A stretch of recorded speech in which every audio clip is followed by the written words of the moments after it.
اگر آپ لوگ سوشل میڈیا استعمال کرتے ہیں تو آپ بخوبی واقف ہوں گے کہ اکتوبر کے مہینے میں جو اگلا مہینہ ہے اس میں ایک صاحب ہیں ڈاکٹر ذاکر نائک کے نام سے، وہ پاکستان تشریف لا رہے ہیں۔ یقیناً ان کے مختلف پروگرام ہوں گے، کوئی لاہور میں ہوگا، کراچی میں ہوگا، غالباً اسلام آباد پنڈی کے روپ میں بھی وہ آئیں گے، اور وہ یہاں پر آ کر اپنے تئیں جو وہ دین کا بیان کرتے ہیں وہ بیان کریں گے۔ لیکن میں چاہتا ہوں کہ چونکہ جیسے ان کا کام ابلاغ کرنا ہے، اسی طرح ہمارا کام بھی ابلاغ کرنا ہے۔ وہ اپنے لیول پہ کرتے ہیں، ہم اپنے چھوٹے لیول پہ کرتے ہیں، لیکن یہ بڑا چھوٹا لیول نہیں ہوتا۔ جب دین اسلام چلا تو یہ بہت چھوٹا لیول پر تھا، لیکن پھر اللہ کے حکم سے اور حضور علیہ السلام کی کاوشوں سے یہ دنیا کا سب سے بہترین مذہب بن گیا۔ ایسی بات ہوئی تو لہٰذا قرآن کی اس آیہ مبارکہ کے مطابق کہ وَمَا عَلَيْنَا إِلَّا الْبَلَاغُ الْمُبِينُ کہ ہم نے تو صاف صاف پہنچا دیا، اس آیہ مبارکہ کے مصداق میں ہمارا بھی کام ہے کہ ہم آپ لوگوں تک صاف صاف پہنچا دیں، تاکہ کل آپ یہ نہ کہیں کہ ہمیں تو اس چیز کا علم ہی نہیں تھا، ہم تو فلاں شخص کی مجلس میں چلے گئے، اس کی محفل میں چلے گئے، ہم نے اس کو سنا بھی، ہم نے اس کے پیچھے چلنا بھی شروع کر دیا، تو لیکن ہمیں معلوم نہیں تھا کہ یہ شخص تو فلاں طرف کا ہے۔ اب ظاہر میں وہ صاحب دین اسلام کا یہ ابلاغ کر رہے ہیں۔ بہت سے لوگ پاکستان میں یہ کہتے ہیں کہ جی وہ جو عالمی لیول ہے جہاں پر ادیان کا مقابلہ ہوتا ہے، مختلف جو دین ہے ان کا مقابلہ ہوتا ہے، تو وہاں پر اسلام کی ریپرزنٹیشن کرتے ہیں، تو لہٰذا ان کو ان کے مقصد میں رہنے دیا جائے، ان کو نہ چھیڑا جائے اور ان کو دوسری سطح پہ نہ لایا جائے۔ لیکن میرا یہ ماننا ہے کہ جب آپ دین اسلام کے ابلاغ کے لیے کہیں جاتے ہیں تو آپ بتاتے ہیں کہ جی میں فلاں دین کا پیروکار ہوں، لیکن اگر آپ اس دین پر خود کلی طور پر موجود نہ ہوں تو پھر آپ کسی دوسرے کو کیا راغب کریں گے؟ وہ کہ ان کی ایک بہت بڑی فین فالوئنگ ہے، جب آپ کبھی ان کو سوشل میڈیا پہ دیکھیں، ٹی وی پہ دیکھیں تو ایک دنیا ان کے سامنے بیٹھی ہوتی ہے، لیکن یہ نظام اسی طرح چلتا ہے۔ مجمع چھوٹے ہوتے ہیں، ایسا ایسا سنتے کرتے لوگوں کی آمد ہوتی ہے، مجمع بڑے ہو جاتے ہیں۔ مجمع بڑے ہونا، تعداد کا زیادہ ہونا یہ معیار حق نہیں ہوتا۔ اگر اس کو معیار حق لکھا جائے تو غزوہ بدر میں ایک طرف 313 تھے، دوسری طرف ہزاروں کا لشکر تھا۔ غزوہ احد میں چند سینکڑوں لوگ تھے اور دوسری طرف ہزاروں کا لشکر تھا۔ کربلا کے میدان میں حق پر 72 تھے اور باقی تمام باطل تھے۔ تو اگر تعداد سے آپ متعین کریں گے تو 18,000 مفتی اور مولم حضرات یزید کی سائڈ پر تھے، وہ یزید کو بیک اپ کر رہے تھے، اس کی سپورٹ کر رہے تھے، نواسہ رسول کو بھول چکے تھے، حضور اسلام کے دین کو ایک سائڈ پہ کر دیا انہوں نے۔ تو یہ جو صاحب آپ کے پاکستان اس ملک میں دین کا پرچار کرنے آ رہے ہیں، واللہ عالم وہ بہتر جانتے ہوں گے، وہ اس چیز کا بہتر بتائیں گے کہ وہ کون سے دین کا ابلاغ کرنے آ رہے ہیں۔ اگر تو دین محمدی کا ابلاغ کرنے آ رہے ہیں تو پھر حضور اسلام نے فرمایا کہ حسین منی و انا من الحسین، کہ حسین مجھ سے ہے اور میں حسین سے ہوں۔ اب حسین مجھ سے تو ہمیں سمجھ آ گیا کہ ایک نواسہ اپنے نانا سے ہو سکتا ہے، اور جب خاص طور پر نانا ہو بھی سردار الانبیاء رحمت للعالمین ہو، تمام انبیاء اصفیاء کا سردار ہو، تو پھر نواسہ اس سے ہو سکتا ہے، یہ سٹیٹمنٹ بنتی ہے۔ لیکن یہ کیسے ہو گیا کہ میں حسین سے ہوں؟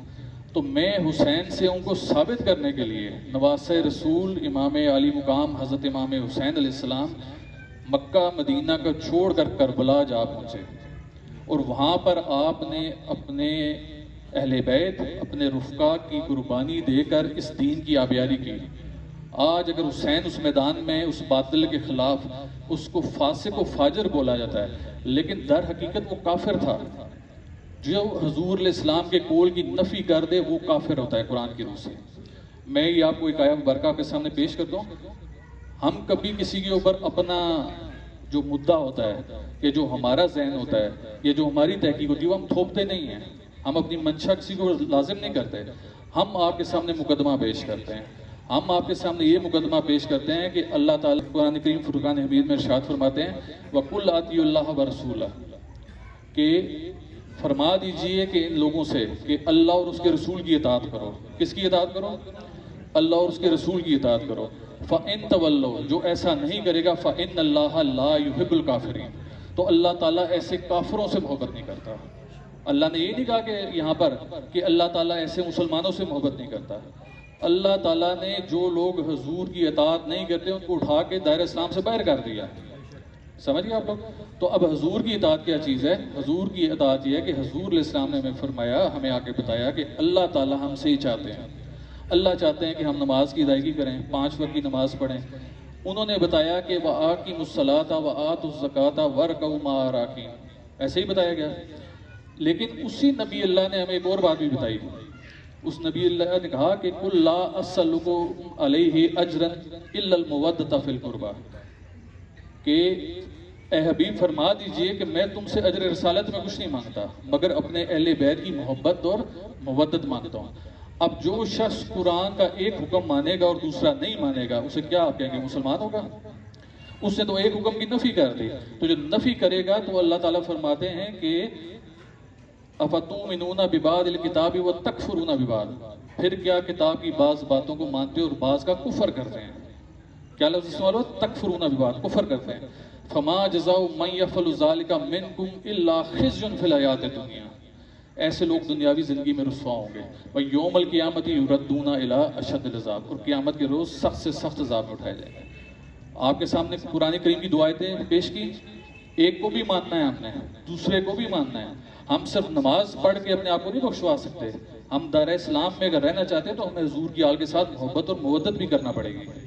اور اگر ہم ایسا نہیں کرتے تو پھر ہم دیکھ لیں ہم کہاں پر کھڑے ہیں.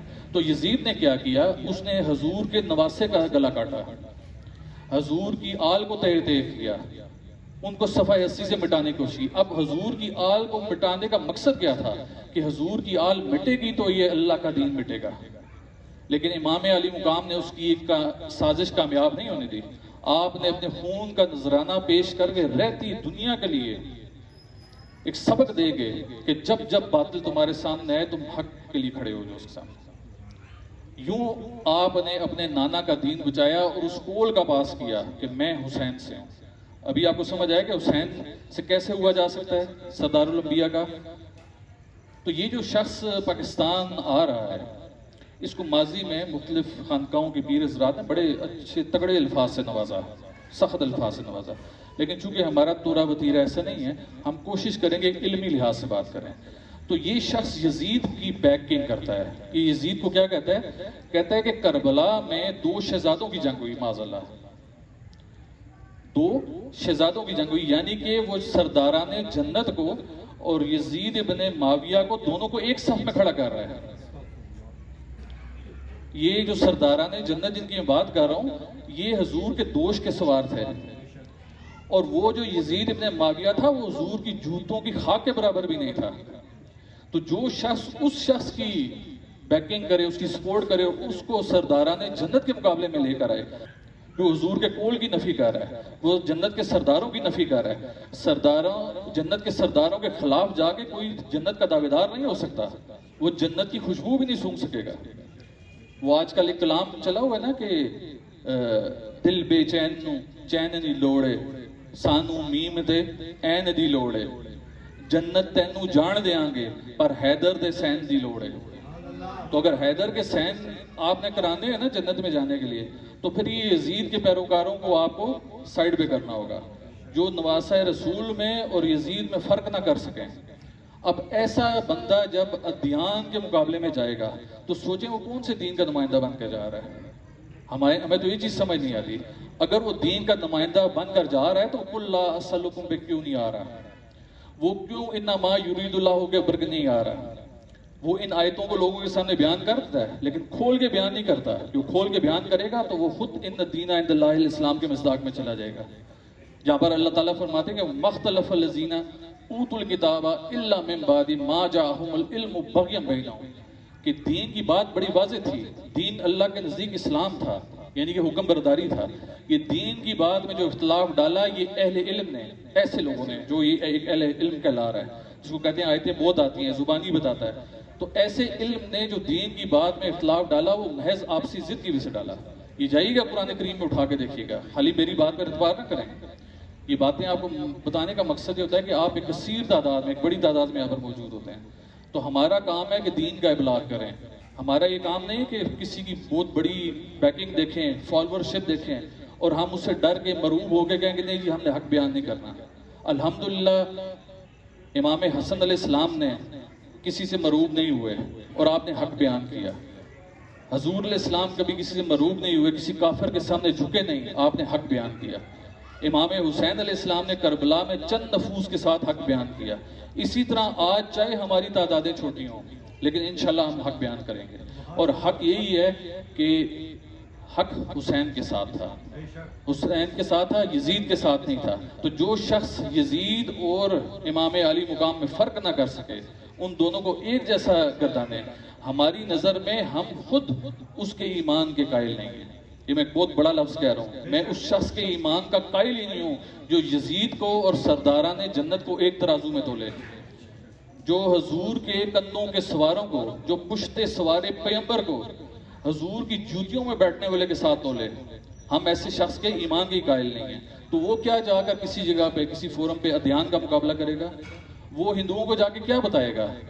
وہ سکھوں کو جا کے کیا بتائے گا؟ وہ دیگر ادیان والوں کو کیا بتائے گا کہ ہاں میں اس قوم کا نمائندہ ہوں جنہوں نے نواسہ رسول کو شہید کیا کربلا کے میدان میں؟ تمہارا تو اپنا ایمان مشکوک ہے۔ تم لوگوں نے تو حضور کے پردہ فرمانے کے ٹھیک 50 سال کے اندر ان کی تمام آل کو نیست نابود کر دیا، معاذ اللہ، کرنے کی کوشش کی، کر نہیں پائے۔ آج بھی آپ جہاں پہ جائیں گے، چاہے برصغیر میں جائیں، دنیا کے کسی کونے میں جائیں، آپ کو حضور کی آل بے شمار کثیر تعداد میں ملے گی، کیونکہ اللہ تعالیٰ نے فرمایا تھا کہ اِنَّا آتَيْنَاكَ الْكَوْثَرَ، کہ ہم نے آپ کو خیر کثیر عطا کی۔ تو اس خیر کثیر کو چاہے اس وقت کا یزید تھا یا آج کے وقت کے یا اس دور کا یزید کا پیروکار ہے، وہ چاہے لاکھ تعویلیں گھڑ لے، لاکھ آیتیں سن کے، یاد کر کے، لوگوں کو مرعوب کر کے، قائل کرنے کی کوشش کرے، لیکن انشاءاللہ ہمارے پلیٹ فارم سے اور ہم جیسے دیگر پلیٹ فارم سے انشاءاللہ حق بیان ہوتا رہے گا۔ ما علینا الا البلاغ المبین۔